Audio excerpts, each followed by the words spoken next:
بسم اللہ الرحمن الرحیم۔ السلام علیکم۔ یہ وہ دور تھا جب محبوب خدا تاجدار انبیاء حضرت محمد صلی اللہ علیہ وآلہ وسلم اپنی بچپن کی دل فریب اداؤں کے ساتھ مکہ کی سرزمین پر جلوہ افروز تھے۔ اس زمانے میں عرب میں دستور تھا کہ پیدائش کے بعد بچوں کو دیہات سے آنے والی دائیوں کے حوالے کر دیتے تھے تاکہ دیہات میں بچوں کی پرورش بہتر انداز میں ہو سکے، وہ خالص مادری عربی زبان سیکھ لیں، اور اس خدمت کے عوض ان کو معاوضہ وغیرہ ادا کیا جاتا تھا۔ حلیمہ سعدیہ جب بچہ لینے کے لیے باقی دائیوں کے ساتھ پہنچیں تو صرف ایک یتیم بچہ ہی باقی رہ گیا تھا، جو کہ یتیم تو تھا مگر کسی کو کیا خبر تھی کہ یہی تو قیمتوں کا والی ہے۔ حلیمہ سعدیہ بچہ لینے بی بی آمنہ کے گھر پہنچ گئیں۔ حلیمہ نے جیسے ہی بچے کو دیکھا تو حسن و جمال دیکھ کر حیرت میں ڈوب گئیں۔ پیارے آقا صلی اللہ علیہ وآلہ وسلم سوئے ہوئے تھے۔ جو ہی حلیمہ سعدیہ نے پیارے آقا صلی اللہ علیہ وآلہ وسلم کے سینہ مبارک پر پیار سے ہاتھ رکھا تو آپ صلی اللہ علیہ وآلہ وسلم بند آنکھوں سے ہی مسکرائے اور آنکھیں کھول دیں۔ حلیمہ سعدیہ نے پیارے آقا صلی اللہ علیہ وآلہ وسلم کو اٹھایا اور واپس گھر کو چل دیں۔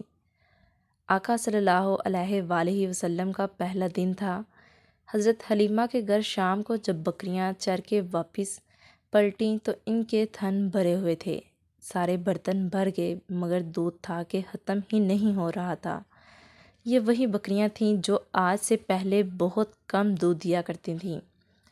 عمر مبارک 8 ماہ ہوئی تو آپ صلی اللہ علیہ وآلہ وسلم نے باتیں کرنا شروع کر دیں۔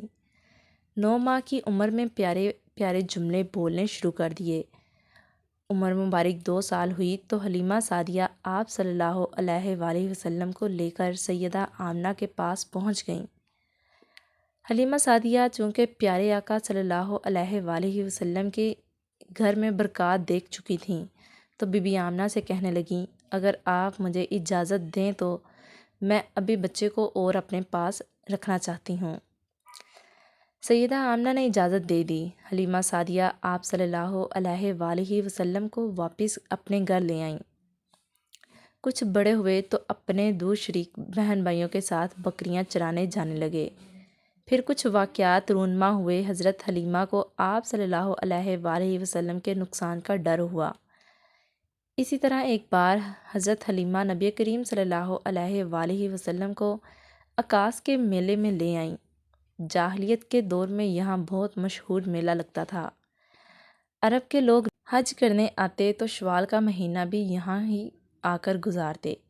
خوب کھیل تماشے ہوتے، اپنی بڑائیاں بیان کی جاتی اور بولیاں لگائی جاتی۔ آپ صلی اللہ علیہ وآلہ وسلم بچپن میں حضرت حلیمہ کے ساتھ اس میلے میں موجود تھے کہ کاہن کی نظر آپ صلی اللہ علیہ وآلہ وسلم پر پڑ گئی۔ اسے آپ صلی اللہ علیہ وآلہ وسلم میں موجود نبوت کی تمام نشانیاں نظر آئیں۔ کاہن کی بہن نے دیکھتے ہی میلے میں واویلا شروع کر دیا اور چلاتے ہوئے کہنے لگا، لوگو اس بچے کو مار ڈالو۔ حضرت حلیمہ اس کی بات سن کر گھبرا گئیں اور جلدی سے وہاں سے سرک گئیں۔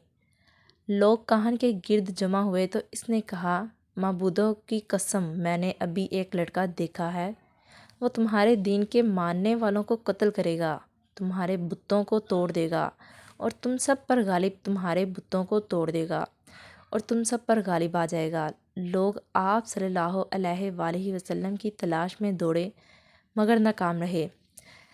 یوں اللہ تعالیٰ نے پیارے آقا صلی اللہ علیہ وآلہ وسلم کی حفاظت فرمائی۔ ان تمام واقعات کے بعد حضرت حلیمہ نے پیارے آقا صلی اللہ علیہ وآلہ وسلم کو واپس کرنے کا فیصلہ کیا۔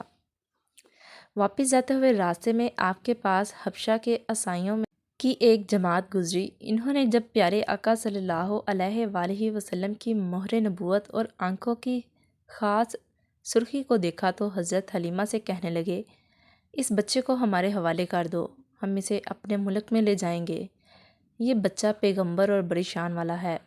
الغرض حلیمہ سعدیہ بچتے بچاتے نبی کریم صلی اللہ علیہ وآلہ وسلم کو لے کر حضرت آمنہ کے پاس پہنچ گئیں اور آپ صلی اللہ علیہ وآلہ وسلم کو بی بی آمنہ کے حوالے کر دیا۔ ویڈیو اچھی لگی ہو ویڈیو کو لائک اور چینل کو سبسکرائب ضرور کیجیے گا۔ مزید ایسے ویڈیوز کے لیے بیل آئیکن کو پریس کریں۔ شکریہ۔